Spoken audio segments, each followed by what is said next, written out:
این اشتباهات داره پیج اینستاگرامت رو نابود میکنه. اگر تعامل پیجت پایینه یا بازدیدت خیلی کمه، احتمالاً یکی از این اشتباهات رو داری انجام میدی. اولیش پست بدون استراتژیه. پست گذاری تصادفی نتایج تصادفی به همراه داره.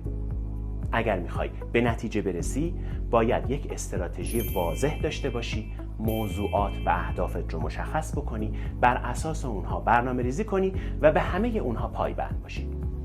دوم این که سئو اینستاگرامتون رو فراموش کردید. بدون کلمات کلیدی پیج شما دیده نمیشه. باید همه جا اثر انگشتتون باشه. توی بایوتون، توی کپشنتون، حتی اسکریپت هایی که روی ویدیوهاتون استفاده میکنید، باید اثر انگشت و رد پای کلمات کلیدی پیجتون وجود داشته باشه. سوم این که قلابتون ضعیفه. ویدئوی شما باید توی چند ثانیه اول مخاطب رو به خودش جلب بکنه.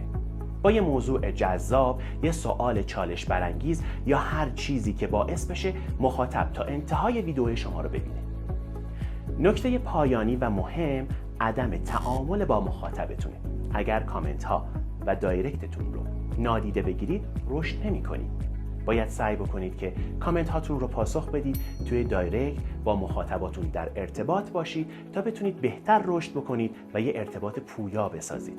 حالا که اشکالات و اشتباهات پیجتون رو شناختید، سعی بکنید که عملکردتون رو بهتر بکنید تا سریعتر و بهتر رشد بکنید.